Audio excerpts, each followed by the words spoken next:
안녕하세요. 반야신경 강의 6번째 시간입니다. 지난번에 우리는 반야바라밀다에 대해서 공부를 했습니다. 관자재 보살님께서 반야바라밀다를 행하셨다. 이 반야바라밀다는 대승보살의 수행법입니다. 반야바라밀다는 6바라밀 가운데 하나인 동시에 또한 이것은 6바라밀 전체를 의미한다. 6바라밀은 보시, 지계, 인욕, 정진, 선정, 지혜 이렇게 6가지인데 이 6가지는 다 괴로움의 바다를 건너가는 배와 같은 것들입니다. 그 첫째, 우리가 베풀게 되면, 보시를 행하게 되면 바로 이 괴로움의 바다를 건널 수가 있다. 이것이 보시바라밀이다. 근데 이거 우리가 좀 이해가 안 되죠. 얻어야 괴로움에서 벗어나지. 어떻게 베풀어야 괴로움에서 벗어나느냐. 우리들의 생각이 잘못됐다. 우리가 얻으려고 하기 때문에 저 언덕으로 건너가지 못하고 항상 이 언덕에서 헤매게 된다. 그래서 우리의 생각은 잘못됐다. 그것을 전도몽상이다. 이렇게 말하지 않습니까? 그래서 우리가 이제 다시 살펴봐야 된다. 왜 우리의 생각이 잘못됐느냐? 얻으려고 하는 것은 바로 종이 되는 길이다. 노예가 되는 길이다. 속박받는 길이다. 바로 이 얻으려는 생각을 버리고 주는 마음, 베푸는 마음으로 돌아간다는 것은 종에서 주인으로 전환되는 길이다. 괴로움에서 행복으로 가는 길이다. 이런 얘기. 그래서 지난번에 제가 보시바라밀에 대해서 말씀을 드렸습니다. 얻으려고 하는 존재, 주려고 하는 존재, 그러나 주는 목적은 얻는 데 근본이 있다. 그 다음에 조건 없이 주는 존재. 왜 조건 없이 줘야 하느냐? 붓다의 깨달음의 경지에서 볼 때는 본래 내 것이라 할 것이 없다. 무소유, 무아소 이렇게 말하죠. 본래 내 것이라 할 것이 없기 때문에 이 세상의 만물은 다만 존재할 뿐이고 중생의 필요에 의해서 쓰여질 뿐이지 누구의 것이라고 할 것이 없다. 이제 깨달음의 경지에 들어가야 됩니다. 그래서 보살은 베풀되 베푼다는 생각이 없다. 그래서 관세음 보살님께서는 일체 중생에게 다 베풀기만 하잖아요. 그렇기 때문에 관세음 보살에게는 괴로움이 없다. 지장보살은 지옥에 가서 그 지옥 중생을 건져내지 않습니까? 그러나 그들에게는 괴로움이랑은 없다. 그래서 이것이 그들을 위한다는 생각마저도 놓아야 됩니다. 이렇게 하는 것이 나에게 보람이고 기쁨이다. 어떻게 보면 이기적인 것 같지만 그렇게 생각을 딱 바꿨어. 그들을 돕는다, 베푼다 하는 것까지 탁 놔줘야 바라밀이 된다. 안 그러면 하다가 그만둡니다. 그러니까 여러분들이 누군가를 사랑할 때는 다만 사랑할 뿐이어야 합니다. 그가 나를 사랑하고 안 하고는 누구의 문제다? 그것은 그의 문제. 남의 인생에 간섭하지 말아야 해요. 남의 인생에 간섭하기 때문에 갈등이 생기는 거예요. 그래야 바라밀다가 된다. 베푼다고 다 바라밀다가 되는 게 아닙니다. 이렇게 베풀어야 바라밀다가 된다. 이게 보시바라밀다. 두 번째, 지계입니다. 지계란 것은 계율을 지킨다 이 말이야. 계율이란 뭐냐? 계율은 마땅히 행해야 할 것을 행하고 마땅히 행하지 말아야 할 것을 행하지 않는 것을 계라 그래요. 좀 추상적이죠. 마땅히 행해야 할 게 뭐냐? 마땅히 행하지 말아야 할 게 뭐냐 이거예요. 자기 자신에게 먼저 살펴보십시오. 나는 살아있는 생명이에요. 살고 싶어요? 죽고 싶어요? 살고 싶어요. 가끔 죽고 싶은 사람도 있습니다. 근데 그건 정신이 이상이에요. 약간 정신이 이상 증세에서 일어나는 일시적 현상이지 보편적으로는 살아있는 생명은 다 살고 싶어 합니다. 나만 그래요? 다른 사람도 그래요? 다른 사람도 그래요? 사람만 그래요? 다른 생명도 그래요? 다른 생명도 그래요. 그런데 만약에 이것을 누가 강제로 죽인다면, 자기가 자발적으로 죽는 건 놔놓고 누가 강제로 죽인다면 저항이 생깁니까? 안 생깁니까? 생기죠. 미움이 생기죠. 원한이 생긴다. 원한이 생기면 반드시 원수를 갚게 됩니다. 누군가로부터 내가 죽임을 당할 위기에 처했다면 반드시 원수를 갚을 거고, 만약에 누군가 내 부모를 죽였다면 내 반드시 그 집에 가서 원수를 갚지 않습니까? 그죠? 그러니까 이게 돌고 도는 거예요. 원한 중에 제일 큰 원한이 뭐예요? 살인의 원한입니다. 그러니까 칼로 갖고 찌르는 것, 총을 갖고 쏘는 것은 작은 행위지만은 그것이 생명을 죽였을 때 돌아오는 과거는 엄청나게 크다 이거예요. 그러니 현명한 사람이라면 작은 행위를 하고 큰 손실을 보는 짓은 할 필요가 없지 않습니까? 또 반대로 내가 굶주려 죽어가거나 물에 빠져 죽거나 할 때 누가 나를 구해주면, 살려주면 고마워요, 안 고마워요? 고맙지. 이건 뭐예요? 생명의 은혜죠. 이 살려준 은혜는 내가 물에 빠진 사람을 장대를 갖고 이렇게 구제해줬다. 그건 작은 노력이지만은 그 생명을 사는 사람 입장에서는 엄청난 은혜죠. 그러니까 은혜를 갚으려고 그래요. 그러니까 작은 행위를 하고 돌아오는 복은 엄청나다 이거예요. 지혜로운 자라면 이렇게 해야 되는 거예요. 그래서 지혜로운 자라면 첫째 어떻게 해야 된다? 살아있는 생명은 함부로 죽이지 않으며 죽어가는 생명이 있으면 기꺼이 살려준다. 살생을 하지 말며 방생은 하라. 이것이 마땅히 행해야 할 것을 행하고 마땅히 행하지 말아야 할 것을 행하지 않는 거예요. 이걸 지키면 누구한테 이롭다는 거예요? 나한테 이롭다는 거예요. 방생을 하는 것은 복권 당첨되는 것만큼이나 큰 이익이고, 살생을 해나지 않는 것은 엄청난 손실을 미연에 막는 거다. 이게 속박이 아니에요. 어리석은 자는 이걸 지키는 게 속박이에요. 지혜로운 자는 이걸 다, 인연의 고리를 다 보는 자는 이건 지킬 게 없어요. 두 번째가 뭐냐? 여러분들이 자기가 아끼던 물건을 누가 뺏어갔다. 기뻐합니까? 괴로워합니까? 괴로워하지. 찾으려 그러죠? 훔쳐갔다. 찾으려 하죠? 어디에 놔뒀다가 깜빡 잊어버리고 와서 돌아갔더니 없다. 그래도 섭섭하죠? 그래도 찾으려 하지 않습니까? 그러면 내가 가진 물건을 그런 물건 중에 하나인데 누가 그 자기 거라고 와서 찾아가서 도로 가져간다. 그러면 나한테 재산적 손실이 일어나겠죠. 그래서 가난의 과보를 받는다. 이렇게 말하는 거예요. 그래서 나와 남을 동시에 볼 때 주지 않는 남의 물건을 갖지 마라. 뺏지 말고 훔치지 말고 갖지도 마라. 이것은 작은 행위를 하고 큰 손실을 보는 거다. 일시적인 이익을 보고 장래의 큰 손실을 보는 거다. 반대로 여러분들이 어려울 때, 공공할 때, 그때 누가 도와주면 어때요? 너무너무 고맙죠. 배고플 때 밥 한 그릇 주면 고마워요, 안 고마워요? 고맙지. 그러면 그 고마움은 갚으려고 할 때 밥 한 그릇이 문제가 아니에요. 수십, 수백 배로 갚으려고 그래요.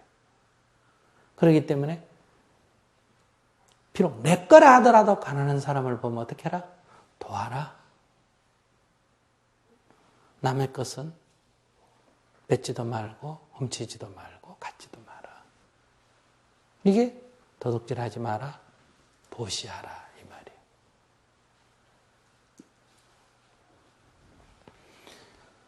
그 다음에 세 번째가 이 싸움하지 말라 아닙니까?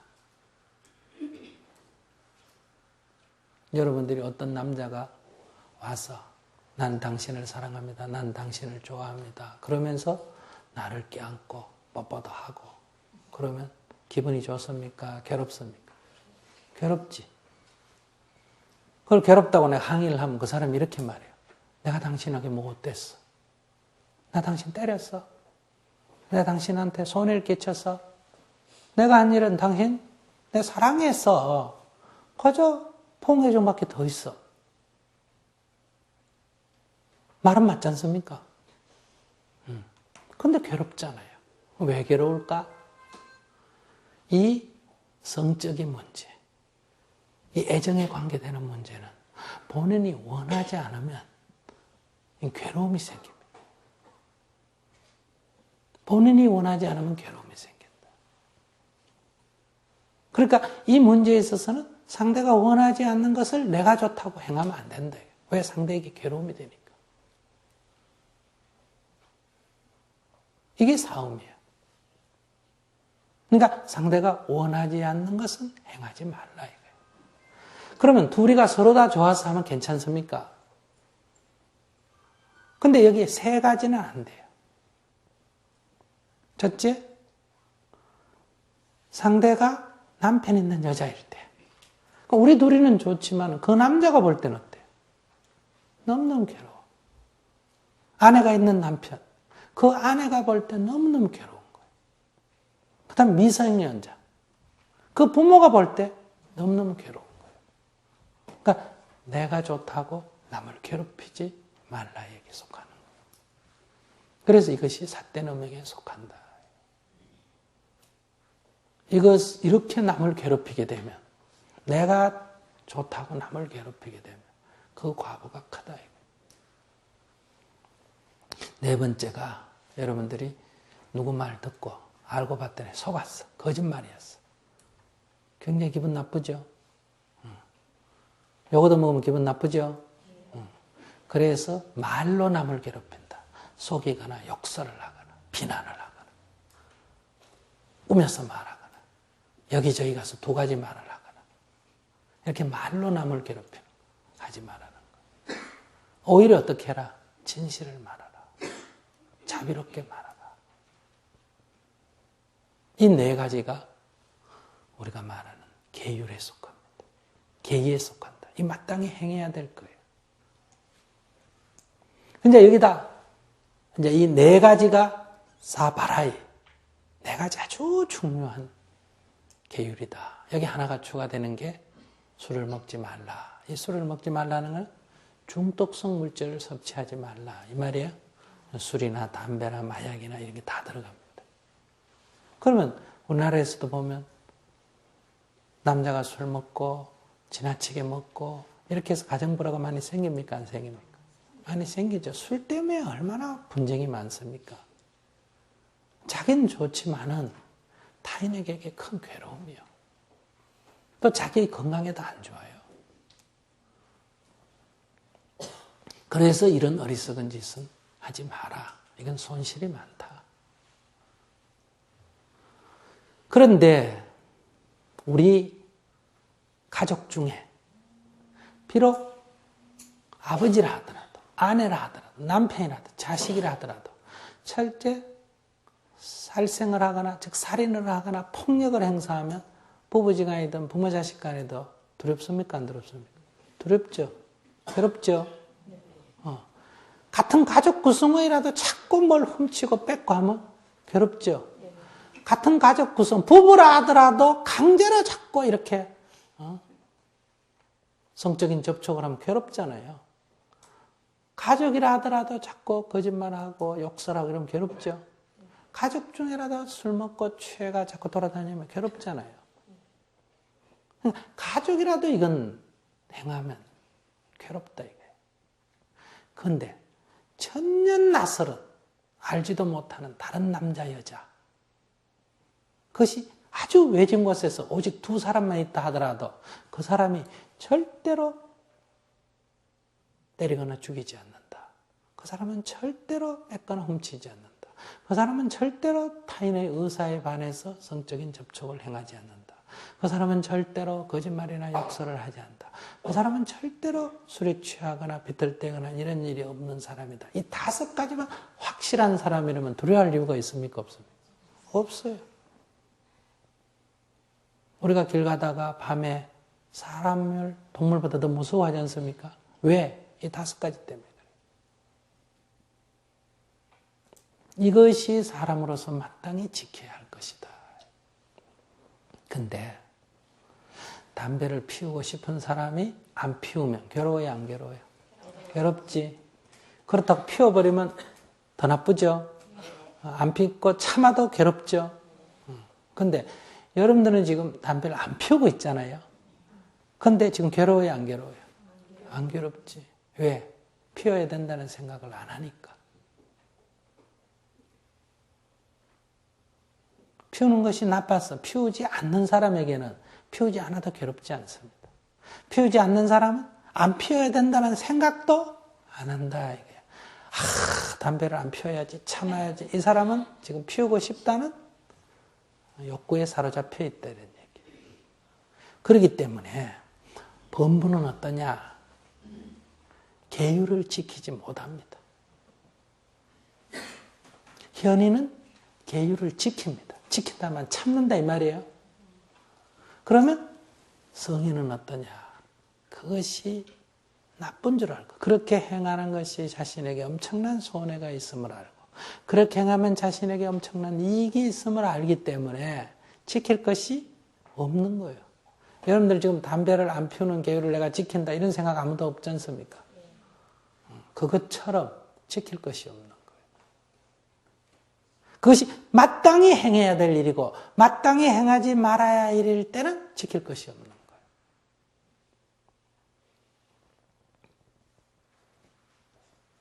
근데 지금 오늘 우리가 그렇지 않잖아요. 그러니까 이게 계율이 우리에게 뭘로 다가옵니까? 속박으로 다가오는 거예요. 만약에 지금 마땅히 행해야 할 바인 줄 확연히 알아버리면 속박이에요, 자유예요? 자유예요. 아무런 속박을 주지 않고 우리를 성불의 길로 인도하게 된다. 그래서 사람들이 아이고 그거 다 지키고 어떻게 삽니까? 담배 피우는 사람은 그래요. 아이고 당신 담배 안 피우고 어떻게 삽니까? 심정이 이해가 되죠? 안 피우는 사람은 뭐 괜찮아. 그거 아무 문제도 없어. 담배 안 피우는 게 뭐 그리 어려운 일이라고. 나는 아무 노력도 안 해. 그런다고 그 사람 피운다는 뜻이에요? 아니에요. 안 피우는데 안 피운다는 생각도 없어요. 이것이 뭐다? 지게 바라밀이야. 그러면 이 계율에 대한 빤냐, 계율에 대한 확연한 깨달음이 있어야 지게 바라밀이 되는 거예요. 안 그러면 우리는 지게밖에 안 됩니다. 그러면 속박이 되는 거예요. 그러면 자꾸 어기게 되는 거예요. 그러니까 계율을 지키는 것은 좋은 일이에요. 그러나 지키는 것만으로는 해탈의 길이 안 된다. 이게. 지게 바라밀이 돼야 돼.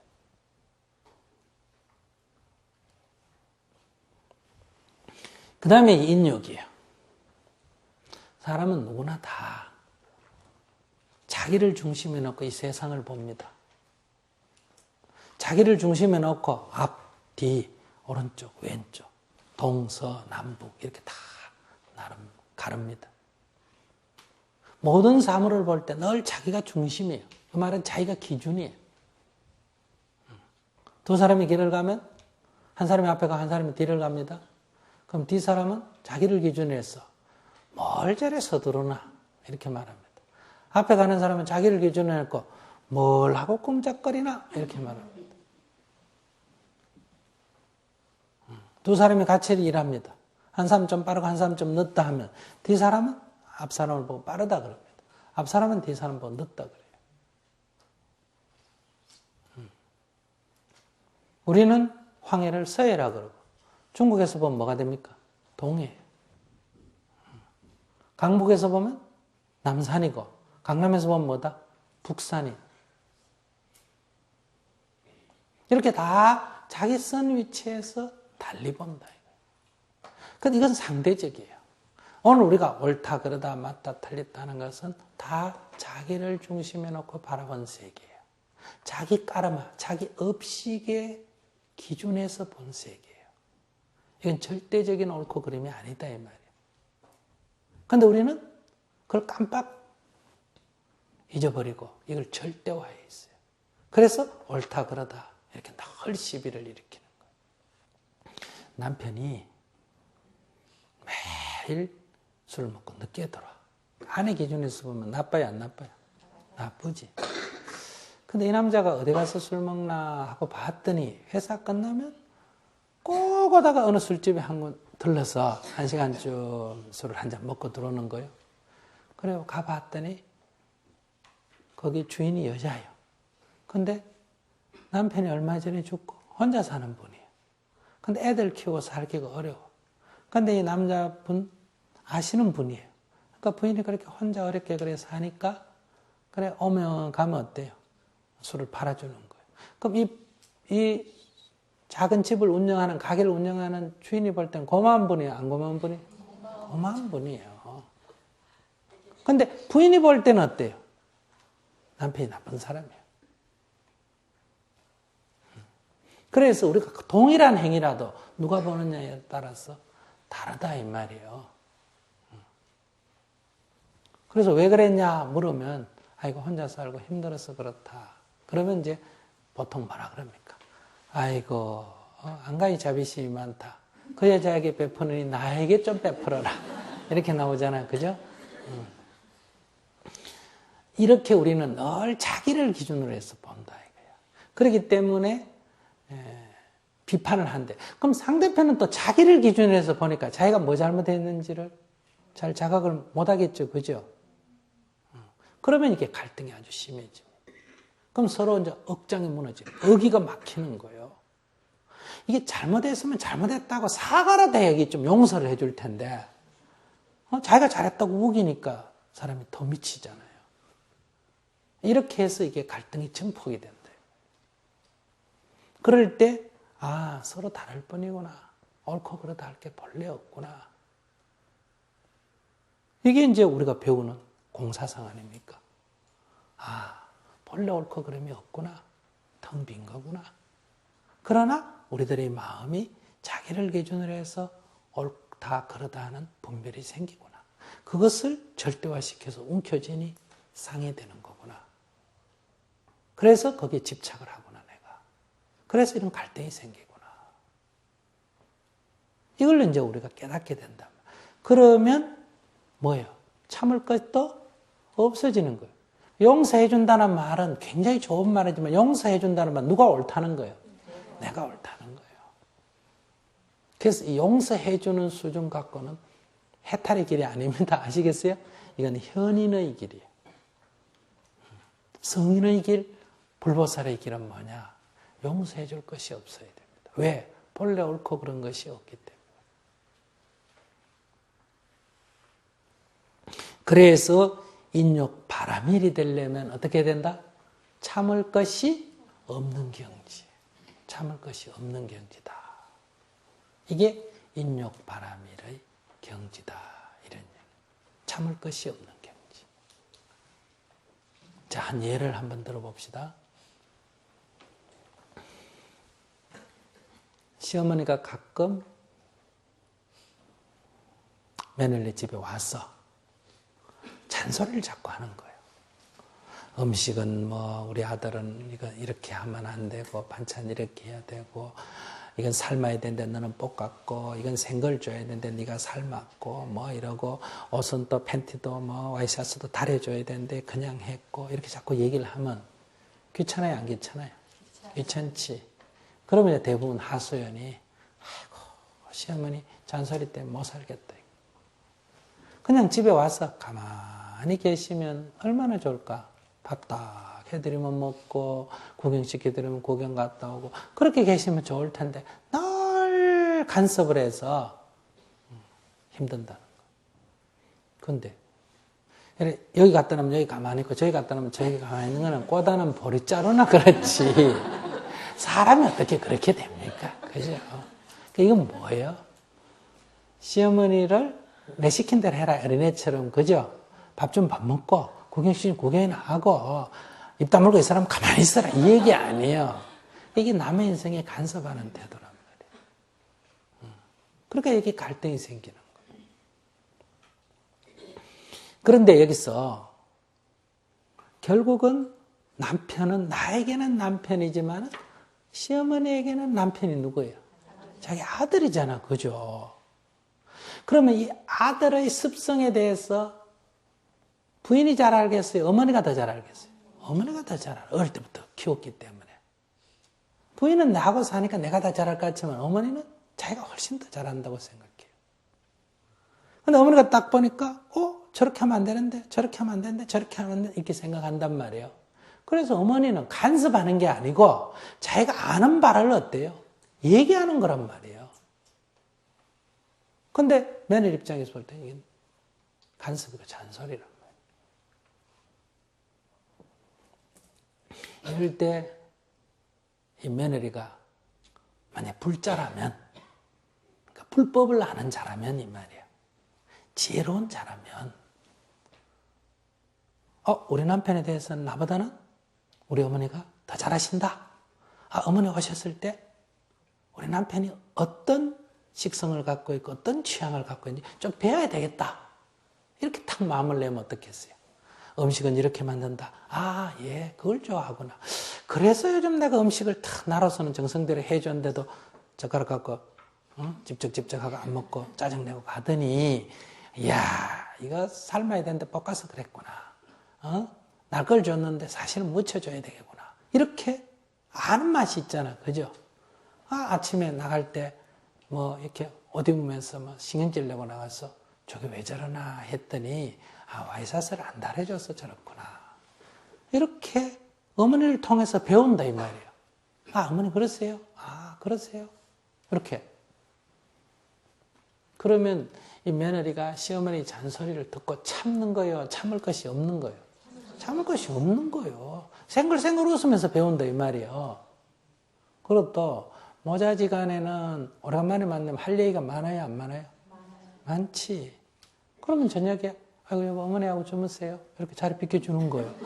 오랜만에 모자 시간에 같이 놀아라고 얘기도 좀 하고. 그러면 이웃집에서 볼 때는 야, 저 집 며느리 대단하다.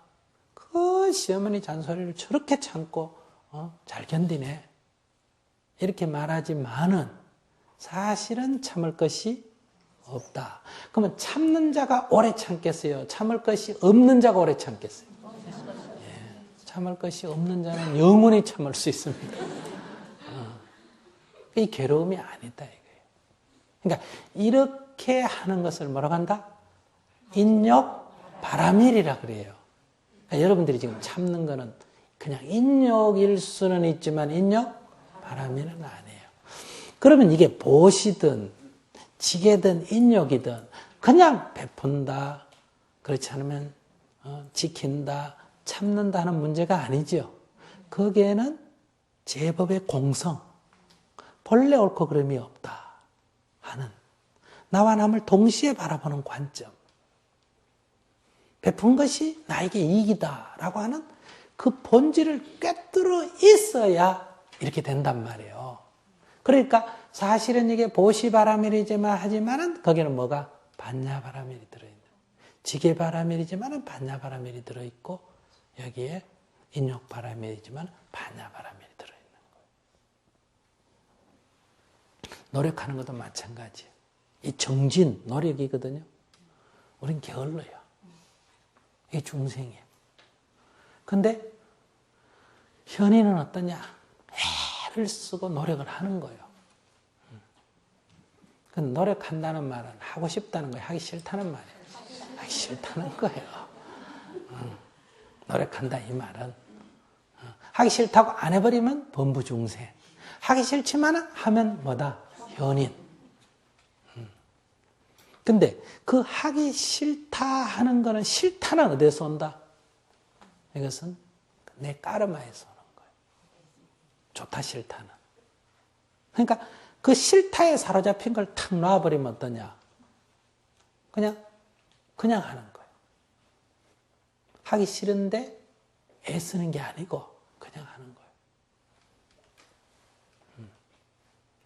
그럼 이것은 노력할 것이 없어요. 그러니까 아침에 5시에 일어난다. 못 일어나는 사람, 범부중생. 일어나려고 내 애를 써. 노력을 해. 일어나야지 하면서 이불 밑에서 계속 노력을 하는 거예요. 주로 못 일어나. 아예 이건 범부중생은 그냥 일어나기 싫다고 안 일어나는 거예요. 근데 일어나야지 하는 것은 딱 꿰뚫어 보면 일어나기 싫다. 여기 지금 사로잡혀 있는 상태란 말이에요. 그러니까 일어나야지라는 것이 일어나고 싶은데 몸이 말을 안 들어서 못 일어난다. 주로 이렇게 말하는데 그렇지가 않다. 몸은 죄가 없어요. 공연히 수행하는 사람이 자꾸 몸을 자꾸 문제를 삼아요.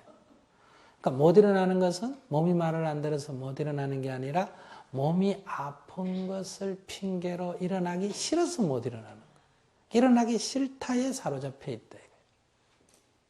그러니까 이 사로잡힘에서 벗어나는 게 공부란 말이에요. 그러니까 어떻게 일어나냐? 일어나 버려야 돼. 어떻게 일어난다고? 일어나 버리라니까. 그냥 벌떡 싹 그냥 일어나 버려야 돼. 그러면 일어나야지라는 건 번뇌에 속하는 거예요. 일어나야지라는 것은 일어나기 싫다는 것이 있고 그것과 싸우는 또 다른 번뇌에 속한다 이 말이에요. 그러니까 번뇌가 일어나기 이전으로 돌아가야 돼요. 그러니까 벨이 따르릉 울리면 일어나야지라는 번뇌를 일으키지 말고 벌떡 일어나 버려야 돼요. 그러면 일어나야지라는 생각은 할 필요가 없어요. 일어나야지라는 것은 일어난 뒤에 생기는 생각이에요. 일어나기 전에 생기는 생각. 일어나기 전에 생기는 생각.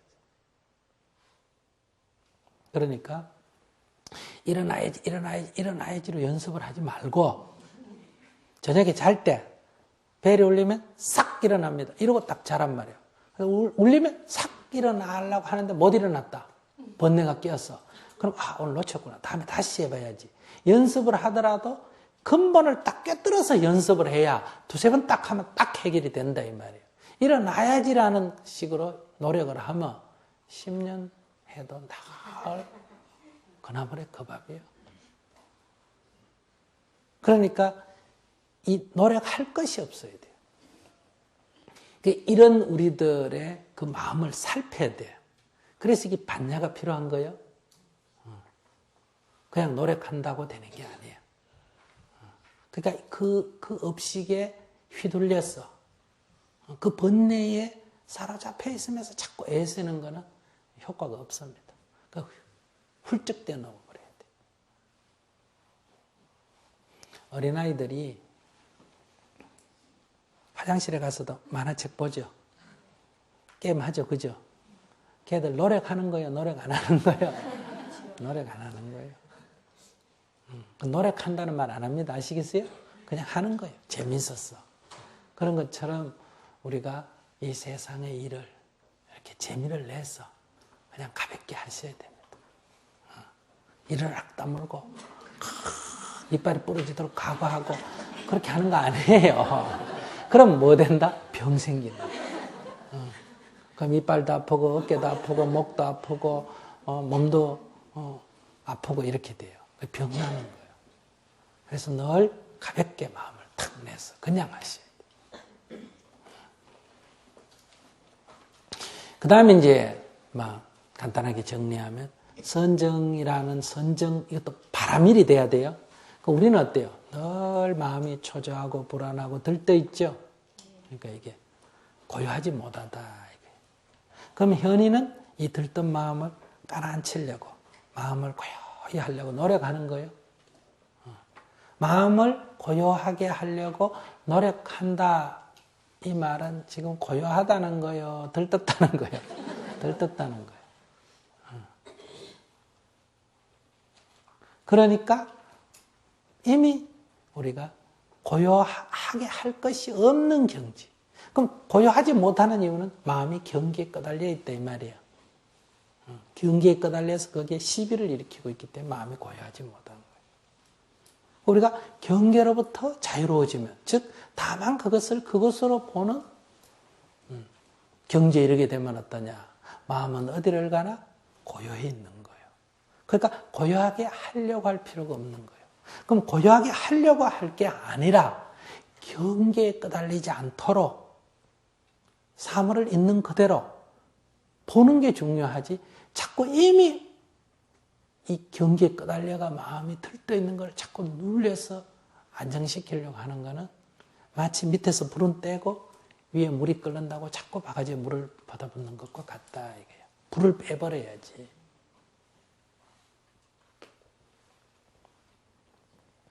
그래서 여러분들이 선정바라밀이다. 선정을 통해서 우리가 괴로움이 없는 경지로 나아간다. 이 말 아니에요? 선정바라밀이란 말이. 그래서 여러분들이 앉아서 선정을 닦는다고 선정바라밀이 되는 건 아니에요. 여러분들은 번뇌를 가지고 지금 놀고 있기 때문에. 마치 그것은 마음속에 일어나는 욕망을 억누르고 참는 것은 그건 고행이지 해탈의 길이 아니다 이거예요. 그 욕망이 일어난 대로 따라가면 쾌락이고 그것을 억누르면 고행이에요. 그런데 오늘 우리는 그 둘을 늘 왔다 갔다 하는 거예요. 그 욕망을 따라가지도 말고 억누르지도 마라. 이게 중도예요. 그럼 따라가지도 말고 억압도 하지 않는 게 뭐겠어요? 참는 것도 아니고 행하는 것도 아닌 게 다만 지켜보는 거예요. 그것을 그것으로 그냥 다만 일어나고 사라짐을 다만 지켜볼 뿐이에요. 이게 이제 우리가 비파사나죠. 알아차림, 지켜봄. 그러면 사라짐. 이렇게 우리가 공부를 닦아가야 된다 이 말이에요. 그러니까 여러분들이 참 노력은 많이 하시는데 이게 약간 조금 방법이 잘못돼서 시간을 많이 낭비하는 것 같아. 수행하다 병나고. 그리고 빨리 여러분들이 자유로워졌어. 여러분들이 가진 재능을 이 세상을 위해서 세상에 필요해 다 곳곳에 써야 되잖아. 그죠? 근데 죽을 때까지 중생은 자기 인생도 못 살아 남보고 내 도와달라다 죽고 수행한다 합시면서 죽을 때까지 자기 인생 문제 매달려 살다 죽는단 말이에요. 내 문제라는 거는 간단하게 해결을 해야 돼요. 그리고 이 남은 생을 이 세상의 사람들을 위해서 필요한데 써야 되는 거예요. 그 필요한데 쓰는 것도 써야지 하면 안 됩니다. 아시겠어요? 자기 문제가 없으면 저절로 쓰여져요.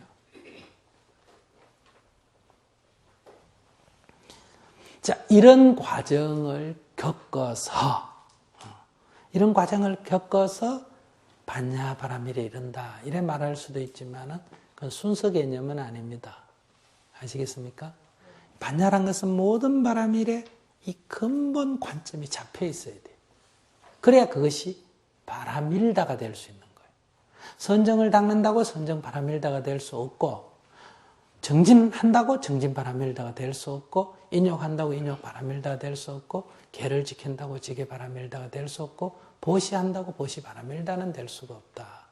이 보시든 지게든 인욕이든 정진이든 선정이든 그것이 바라밀다가 되려면 바로 빠냐, 즉 법에 대한 통찰력이 있어야 된다.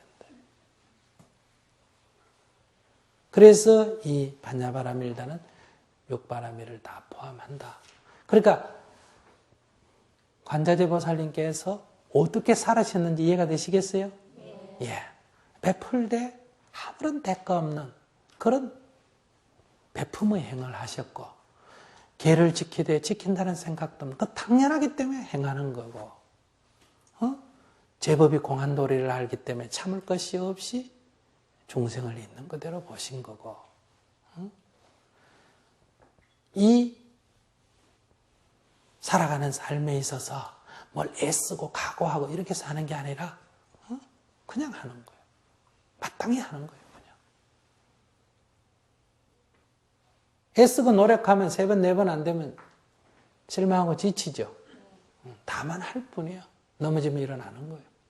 안 되면 다시 하는 거예요. 연구해서 하는 거예요.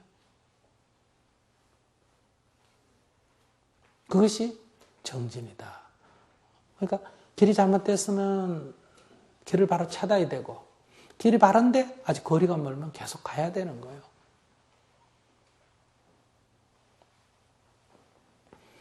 그리고 어디에 가나 꼭 무슨 시간과 장소를 정해놓고 거기서만 선정이 아니라 일체시 일체처에 경계에 끄달리지 않는 그런 선정을 닦았다. 또 마음이 고요하지 못하면 바로 경계에 끄달림을 알아차리고 즉시 원래대로 돌아갔단 말이에요. 그러니까 이 사바세계의 삶 그대로가 뭐예요? 그건 정진이에요. 이게 그대로 수행이고.